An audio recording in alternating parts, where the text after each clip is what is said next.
Planaltos, montanhas, planícies, chapadas, colinas, serras, cordilheiras. A superfície terrestre, ela apresenta muitas formas diferentes. Cada uma dessas formas tem um nome, tem uma história, um processo, uma dinâmica própria. E, eventualmente, a gente pode olhar para uma dessas formas e se fazer a seguinte pergunta: por que as paisagens são como são? A gente pode olhar para a superfície terrestre e tentar entender um pouco melhor as suas formas. Esse é um grande assunto, as formas da superfície terrestre, e talvez o primeiro passo que a gente possa dar para entender essas formas de uma maneira um pouco melhor é estudando a estrutura interna da Terra, que é o assunto da aula de hoje. Mas antes da gente falar propriamente sobre a estrutura interna da Terra, eu queria só fazer uma reflexão um pouco mais ampla que vai nos nortear ao longo das aulas seguintes, ao longo dos próximos conteúdos que a gente vai ver, incluindo a aula de hoje. Então, quando a gente olha para uma paisagem como essa, na Chapada dos Veadeiros, em Goiás, a gente tem a oportunidade de ver um horizonte livre, né, de prédios, de construções, de pessoas. A gente consegue ver um horizonte amplo e, com facilidade, a gente consegue delimitar duas dimensões muito claras. Uma dimensão controlada pelo que a gente chama de forças endógenas e uma outra dimensão controlada pelas forças exógenas. As forças endógenas são forças internas à Terra, da superfície para baixo. São forças estruturantes do relevo terrestre. Elas são controladas, dinamizadas, principalmente pelo calor interno da Terra. Enquanto que as forças exógenas, ou simplesmente forças externas, são forças esculturantes do relevo terrestre. São forças principalmente, dinamizadas pelo calor do Sol. Tá? Esses dois conjuntos de forças, as forças exógenas e endógenas, elas estão numa contínua batalha, digamos assim. Uma fornece a estrutura do relevo e a outra escultura esse relevo. Então é uma relação de construção e destruição que ocorre simultaneamente desde que a Terra iniciou sua formação e que nos ajuda a entender um pouco melhor essa dinâmica da superfície terrestre e nos ajuda a entender um pouco por que a superfície terrestre apresenta as formas tais como elas são. Tá? Então essa é uma dinâmica ampla que envolve um conjunto de conhecimento bastante diversificado também e que a gente vai trabalhar ao longo das próximas aulas. Tá? E a partir de agora a gente vai se concentrar um pouco mais nas forças endógenas. Então é um ciclo de aulas relacionados às forças endógenas, a começar pela estrutura interna da Terra. Então a primeira pergunta que eu me faço é a seguinte: do que é feito o interior da Terra? Já se fizeram essa pergunta? O interior da Terra é feito de rocha. Rocha, rocha, rocha, rocha, rocha. Simplesmente isso, tá? Você poderia dizer pedra. Sim, mas a pedra é uma forma genérica de se referir à rocha, tá? Alguns geólogos aí ficariam bem chateados se você dissesse que o interior da Terra é feito de pedra, mas não está de todo errado. Rochas são um agregado sólido de minerais, então as rochas são feitas de minerais. É um agregado de minerais em estado sólido. As rochas compõem o interior da Terra. As rochas são objeto de uma área específica de estudo, que é a geologia. Então, se você se interessa muito por rocha e quer entendê-la em profundidade, você provavelmente vai para a área da geologia. E a rocha, ela é observável diretamente na litosfera. Litosfera, que é uma das camadas que compõem a Terra e que a gente vai entender um pouco melhor nesse momento. Tá? Pessoal, essa ideia de que a superfície terrestre ela é controlada, ou então ela está relacionada a uma dinâmica interna da Terra, ela não é nova, tá? Nosso amigo Atanasius, ele já especulava, por exemplo, lá há séculos atrás, né? Ele já especulava que provavelmente a superfície terrestre tinha alguma relação com forças internas, tá? Só que na época dele, né, a gente ainda está falando aí de um início de uma era moderna, né? A gente está saindo ainda de ideias, de conceitos, de valores da Idade Média. A gente ainda não tinha tecnologia, não tinha meios suficientes para estudar o interior da Terra, tá? Mas essa ideia, ela não é muito nova. Como Atanasius, por exemplo, que em 1665 já estava imaginando como seria o interior da Terra e como ele se relacionava como ele se relacionaria, né, com a superfície terrestre. Então, olha só, eu fiz aqui uma brincadeira, né? Vamos imaginar que esse é o globo terrestre, tá? Fiz aqui essa esfera representa, né, uma parte do planeta Terra. E aí a gente vai fazer um poço suficientemente grande para chegar no centro da Terra, tá? Quanto nós teríamos que cavar para sair da superfície terrestre e chegar até o centro dela? Bom, a gente está falando do raio da Terra. Da superfície terrestre até o centro da Terra, nós temos aí aproximadamente 6.371 quilômetros, tá? Então, se você quiser ir cavando da superfície até o centro da Terra, o poço cavado teria que ter essa profundidade, 6.370 quilômetros, aproximadamente. E alguém tentou fazer isso já, tá? Cavar o mais fundo possível. Vocês imaginam qual foi a profundidade desse poço? É uma foto, né, dessa área aí que foi realizado esse poço. É o poço de Kola, na Rússia, tá? E ele ultrapassou um pouco mais de 12 quilômetros apenas. A gente nunca conseguiu cavar mais do que 12 quilômetros, tá? Então, o interior da Terra ainda é inacessível para observações diretas. A gente não consegue entrar na Terra para ver o que tem lá dentro. Todos os nossos conhecimentos relacionados à estrutura interna da Terra são baseados em estudos por evidências indiretas. Bom, essas evidências indiretas, elas se baseiam em dados geofísicos, tá?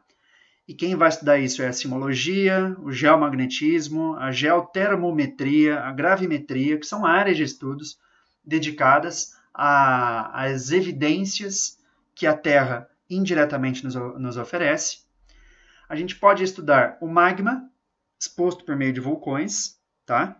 Então, é uma observação um pouco menos indireta, mas nem de longe a gente consegue acessar, né, diretamente o interior da Terra.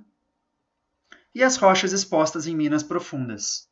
É uma outra maneira também que a gente tem de se aproximar um pouco do interior da Terra.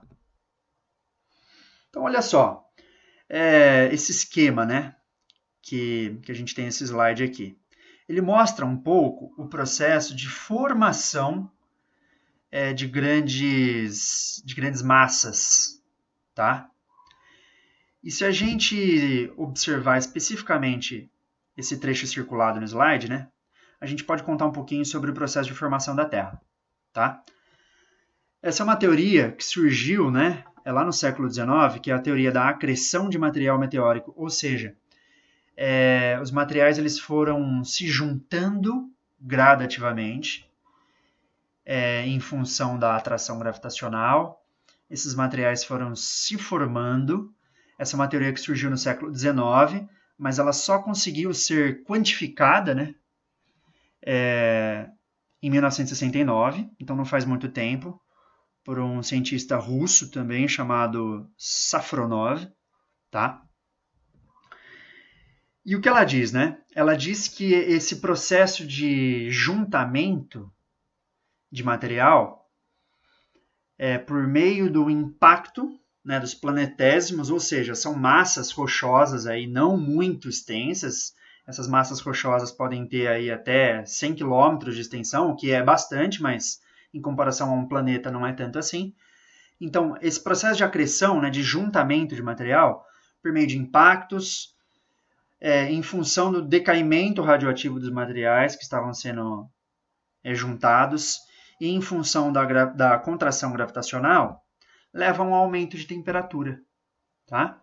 Esse aumento de temperatura desse material que está sendo juntado leva a uma fusão parcial desses materiais, ou seja, parte desses materiais muda de estado físico, sai do sólido e entra para um estado líquido ou um material próximo do líquido, né, que tem alguma mobilidade. E essa fusão parcial dos materiais possibilita uma reorganização dos mesmos nessa massa rochosa aí que está se formando. Tá? Então, essa reorganização dos materiais ela permite o surgimento de camadas, e conforme essas camadas vão se organizando, o material mais denso, tá, tende a migrar para as partes mais internas da Terra. No caso da Terra, né, ferro, níquel e enxofre, principalmente, compõem a camada mais central, que é o núcleo. E os materiais menos densos, em função mesmo da densidade, tende a se concentrar nas camadas mais superiores, como no caso da Terra é o manto e a crosta. Tá? Então, esses materiais eles vão se aglutinando, vão se juntando e gradativamente vão surgindo diferentes camadas, sobre as quais a gente vai conversar um pouquinho melhor agora.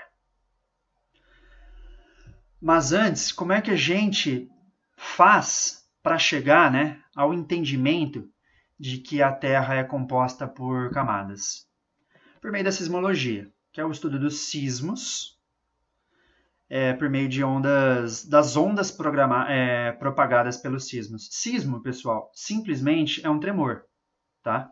Um tremor de terra a gente chama de sismo. E sismologia é a área do conhecimento que estuda esses tremores, que estuda esses sismos, tá?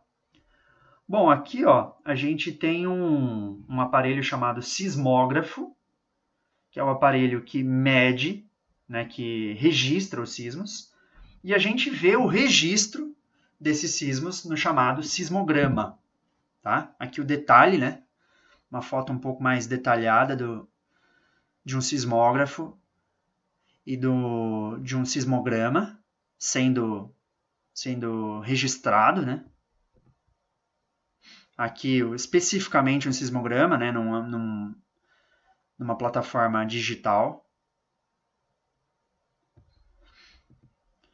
E a gente sabe, né, que esses sismos eles são propagados por meio de ondas. Na verdade, eles são ondas. Tá? Existem uma série de tipos de ondas diferentes. Existem as ondas de superfície e as ondas de corpo, ou seja, as ondas que se propagam superficialmente à superfície terrestre e as ondas que se propagam por dentro da superfície terrestre. São várias ondas diferentes. Tá?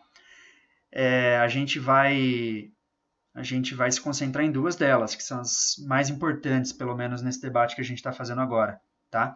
Que é a onda P.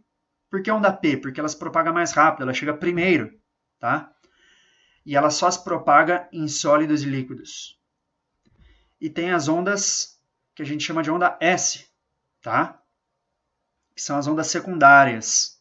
Elas chegam depois, elas são mais lentas. E elas só se propagam em materiais sólidos. Como é que a gente registra isso? Por meio de um sismograma, tá? O sismograma vai mostrar para a gente, vai registrar para a gente fisicamente, né? A chegada dessas ondas, tá? Então, notem, por meio do estudo das ondas, a gente consegue descrever o caminho realizado por essas ondas no interior da Terra. Tá? Por meio do estudo da onda S, por exemplo, a gente pode afirmar com um elevado grau de certeza de que o manto é sólido e o núcleo externo ele é líquido. tá? Em função da diferença de velocidade, por exemplo, das ondas, e o tempo que elas levam para se propagar, ou mesmo não se propagar, quando elas atingem determinada profundidade, a gente consegue supor, né? A gente consegue deduzir qual é o material que compõe o interior da Terra e em qual estado físico esse material está, tá? Então, se o material estiver em estado sólido, determinada onda vai se propagar mais rapidamente ou mais lentamente. Se ela estiver em estado líquido, a mesma coisa, tá? Então, a gente começa a mapear, e esse é um processo longo, demorado, complexo, porque cada material diferente vai apresentar um formato de onda diferente, tá? Cada material diferente vai apresentar um padrão de ondas diferentes. Então, a gente gradativamente vai mapeando o interior da Terra com base no estudo das ondas propagadas por algum tipo de tremor. Tá? Quando ocorre algum terremoto, por exemplo, existe uma liberação absurda de energia e aí os aparelhos registram, né, esses sismos por meio dos quais a gente consegue estudar o interior da Terra. Mas a gente também consegue produzir ondas artificialmente, por meio de explosões, por exemplo. Bombas atômicas, por exemplo, que liberam uma quantidade grande de energia, elas geram tremores, não tão grandes quanto um terremoto, mas liberam tremores que possibilitam a gente também estudar a estrutura interna da Terra. Tá? Eu peço que vocês pausem esse slide aqui e leiam esses gráficos que eu coloquei aqui com calma. Tá? A gente consegue chegar a conclusões relativas à velocidade, à pressão, temperatura, densidade dos materiais por meio dos estudos das ondas. Bom, mas a estrutura interna da Terra propriamente, quando a gente começa a estudar, né, a gente observa que a Terra é dividida em camadas e eu poderia, por exemplo, usar esse diagrama que vocês têm aí no slide, na tela. Tá? Eu vou evitar apenas de usar esse diagrama porque ele não é adequado para a gente estudar, por exemplo, as espessuras exatas apresentadas pelo interior da Terra. Mas eu gostaria de aproveitar esse diagrama para que vocês observem uma coisa. Notem como a Terra, a camada mais superficial da Terra, ela é fina em comparação às demais camadas. E notem também como o núcleo ele é maciço, né? Uma bola maciça de rocha, só que ele é relativamente pequeno em relação às demais camadas. Então, a camada mais externa ela é muito fina, tá? E a camada mais interna, que é o núcleo, ela é pequena, né? Em comparação ao restante. Então, estas duas camadas aqui, ó, que é o que a gente chama de manto, ela compõe a maior parte do volume interno da Terra, tá? Então esse desenho ele é interessante porque nos ajuda a perceber isso, tá? A maior parte do volume da Terra é composto pelo manto. A crosta ela é muito fina, então ela, embora seja extensa, ela é fina, e o núcleo, embora ele seja maciço, ele é muito pequeno.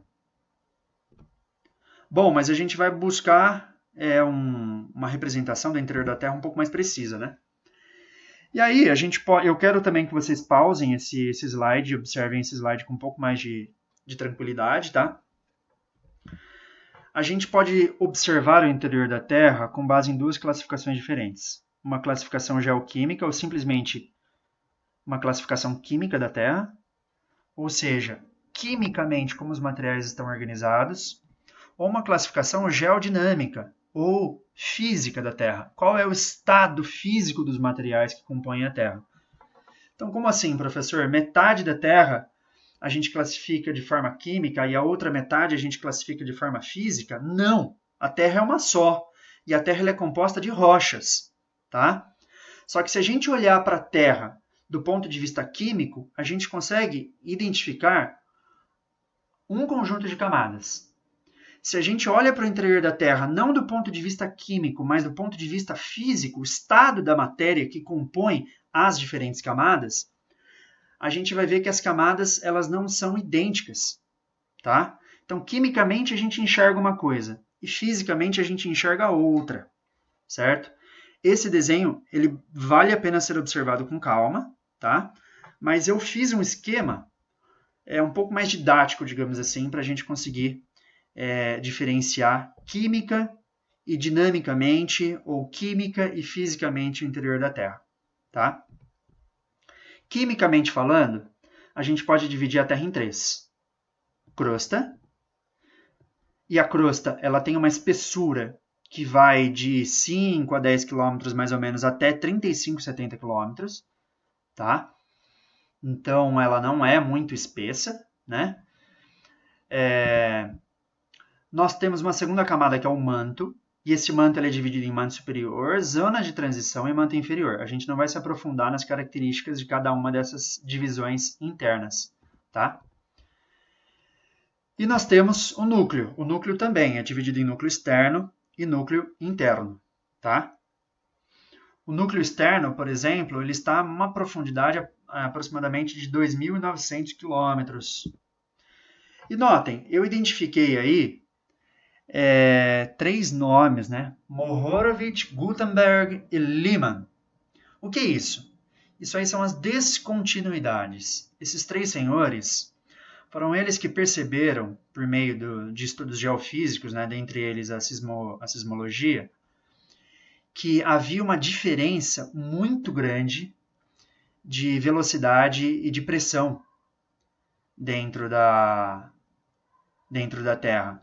E essas diferenças elas ocorriam de maneira muito rápida, tá? A velocidade apresentada pelas ondas, elas não variam gradativamente. Existem alguns pontos do interior da Terra em que ocorre uma mudança muito rápida de velocidade, e de pressão, e de temperatura, tá? E que a gente chama isso de descontinuidade.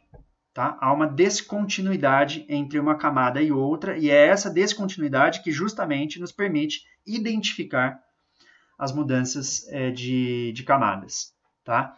Então, a gente deu um nome para essas descontinuidades de quem as descobriu. Tá? Então, na verdade, tem mais até descontinuidades do que essas que eu identifiquei. Essas são as principais. Mohorovic, Gutenberg e Lyman. Tá? Bom, mas a gente pode olhar para o interior da Terra também do ponto de vista físico. Tá? Então, crosta, manto e núcleo, o que diferencia essas 3 camadas é a composição química delas. Mas a gente pode olhar para o interior da Terra e identificar outras camadas, como é o caso da litosfera, da astenosfera, da mesosfera e da endosfera. Então a gente identifica 4 camadas, tá? Que não são diretamente correspondentes às camadas identificadas do ponto de vista químico. Então, do ponto de vista físico, a litosfera ela está sólida, ela é sólida. Tá? O que define a litosfera é o fato dela ser sólida. O que define a astenosfera, por sua vez? Seria impreciso a gente dizer, tá, que a astenosfera ela está em estado líquido. Porém, em função da diferença, né, de uma diferença brusca de temperatura e pressão, os materiais localizados na astenosfera, elas apresentam o que a gente chama de ductibilidade. São materiais dúcteis, apresentam um certo movimento, um movimento lento, extremamente lento, tá? Mas esse movimento, ele leva, né, ele faz com que a astenosfera apresente mobilidade, como se fosse um material líquido. Tudo bem? Já a mesosfera, ela mais uma vez, ela está sólida. E a endosfera? A parte externa da endosfera apresenta estado líquido, novamente, e a parte interna da mesosfera apresenta estado sólido. Tá? Então, litosfera, sólida. Astenosfera, entre aspas, líquida. Mesosfera, sólida. A parte externa da endosfera, líquida. E a parte interna da endosfera, sólida. Sólida, líquida, sólida, líquida, sólida. Tá? As camadas, grosso modo, elas alternam estados físicos. Tá? E a gente vai entender por que isso é tão relevante um pouco na aula de hoje, um pouco na próxima aula. Bom, avançando um pouquinho. Quando a gente olha, né, do ponto de vista químico para o interior da Terra, a gente identifica a crosta, que é, entre aspas, fina. Por que ela é fina, né? 5 km de extensão, e é fina, 70 km de extensão, ela é fina? Sim, ela é fina dentro do conjunto da Terra, que tem 6.400 km. Tá? 5 km diante de 6.400 não é quase nada. Tá? Então, ela é relativamente fina. Ela não é fina para nós, seres humanos, que somos como formiguinhas na superfície. Mas para o conjunto do sistema Terra e de fenômenos, né, com forças muito maiores do que o do ser humano, a crosta pode ser considerada fina. A composição da crosta ela é basicamente minerais silicatados. O que significa isso? Minerais compostos aí por concentrações variadas, né, de silício e oxigênio. Tá? E esses silicatos da crosta, eles apresentam uma concentração um pouco maior de alumínio. Tá? Então, do ponto de vista químico, que é o que define a crosta, ela é composta por silicatos com uma concentração um pouco maior de alumínio. Tá? É o nosso revestimento rochoso da Terra. E ela pode ser identificada como continental e oceânica, sobre o qual a gente vai falar daqui um pouquinho, né? Sobre as quais, né? A gente vai falar daqui um pouquinho. Já o manto, ele é bem mais espesso, né? Ele tem 2.800 km de espessura, tá? Também é composto por silicatos, né? Minerais silicatados, ou seja, silício e oxigênio, só com uma concentração menor de alumínio e uma concentração maior de ferro e magnésio. Tá? E o núcleo, por sua vez, que está no centro da Terra, ele também é bem espesso, tá? Tem em torno aí de 3.500 km de espessura, tá? E ele é composto por minerais de ferro e de níquel, certo? Então aí de fato tem uma mudança, uma mudança na composição química bastante significativa. E o interior do núcleo é sólido e o exterior do núcleo é líquido. Então, é comum fazermos uma analogia do interior da Terra como se fosse um ovo cozido, sendo que a gema é o núcleo, a clara é o manto e a casca do ovo é a crosta. Assim como para nós a casca do ovo ela é frágil, com facilidade a gente quebra essa casca, tá? Para as forças terrestres e para as forças do universo, que são forças muito maiores do que a crosta terrestre também não é tão espessa assim. Tá? Então, se uma formiga estiver caminhando pela superfície do ovo, essa formiga ela pode espernear, pular, fazer o que quiser, ela não vai conseguir quebrar essa casca. Nós também não. Mas nem por isso a crosta terrestre ela é tão resistente assim, a depender da intensidade da força das forças da natureza que a gente estiver trabalhando, tá? Como eu disse, né, a crosta ela pode ser dividida em crosta continental e oceânica, tá? A principal diferença entre a crosta continental e oceânica é que a continental ela é menos densa e mais espessa, tá? A densidade média da crosta continental é de aproximadamente 2,8 gramas por centímetro cúbico, enquanto que da crosta oceânica é de 3 gramas, tá? É uma diferença bastante significativa, dado o volume, dado o tamanho dos materiais que a gente tá considerando, certo?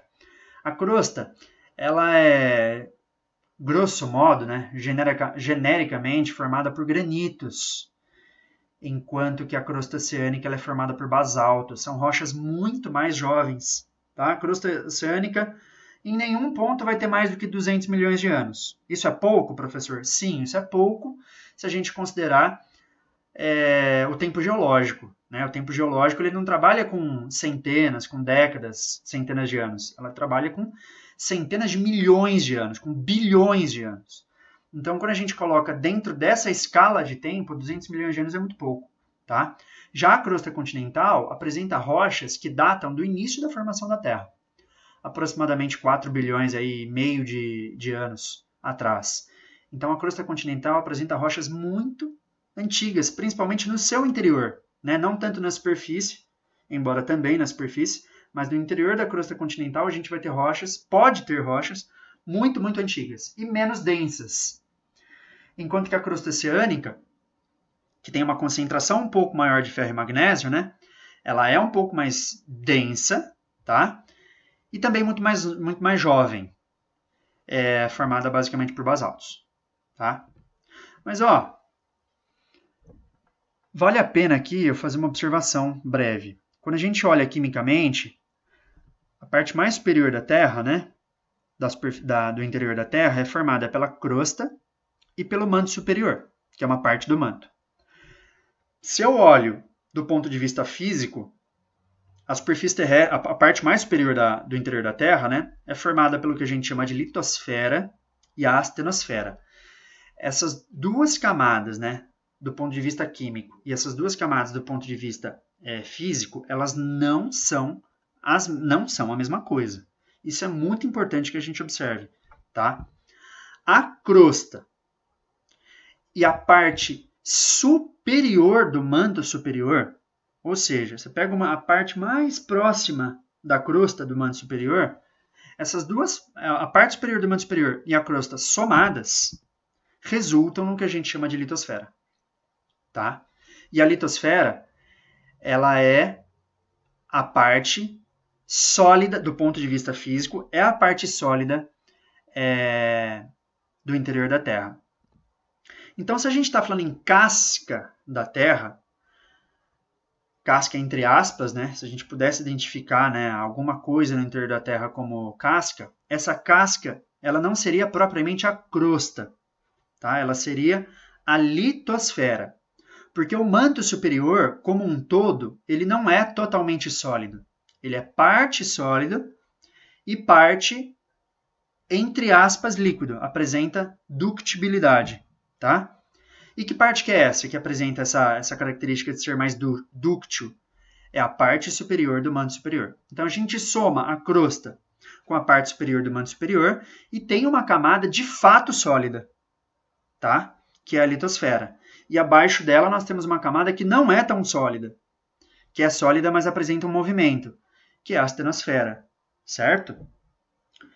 Isso é de extrema importância para a gente quando a gente começar a estudar a teoria das placas tectônicas, que é assunto da próxima aula. Falando brevemente sobre núcleo, né, que é a camada do ponto de vista químico mais interna da Terra, formada basicamente de ferro e níquel, né? O fato do núcleo externo ser líquido gera um movimento, tá? E esse movimento, dentre outras consequências, gera o que a gente chama de campo magnético da Terra, tá? O campo magnético da Terra, ele, por exemplo, quando a gente usa uma bússola, né?